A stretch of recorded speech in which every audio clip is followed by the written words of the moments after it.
Thank you for joining me today. My name is Greg Quirk, and I'm the Technical Marketing Manager at Semiconductor Insights. Joining me today will be Alan Yogasingham, SI Sourcing Manager.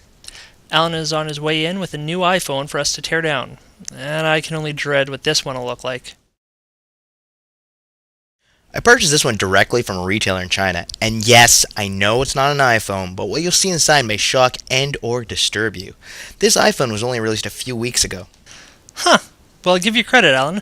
This one at least looks more like a real iPhone. It's good to see the counterfeiters are getting better with every fake product they release. Yes, but if you remember in our last teardown, we saw that the designers at CEC Telecom used an older MediaTek design. Take a look at what's inside this phone. It's the same solution. That's incredible. For the most part, even the devices are the same. Exactly.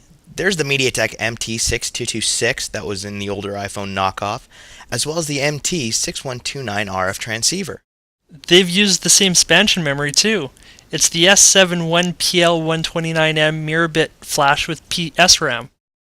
There are two discernible differences though. Instead of the MT6305 power management IC, we have an antidigits part in its place. I'm guessing the antidigits part was cheaper. Yeah, probably. The biggest difference between this clone and the last is that this version of the iPhone actually offers what the real iPhone does, by having Bluetooth capability. But instead of the CSR Radio Blue Core 4, CEC Telecom has opted to use the Samsung BTVZ05025 solution.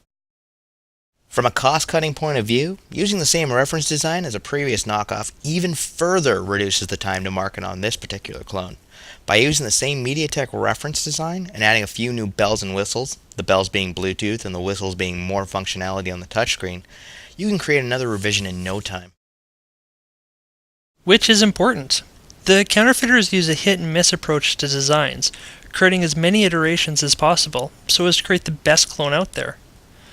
With less time spent on the actual design, the counterfeiters can focus on the aesthetics of the phone, making it look as close as possible to the original. How it works is another story. But you can expect that when you buy a clone. It can never be better than the real thing, can it? Thank you for joining us today for another teardown of an iPhone clone.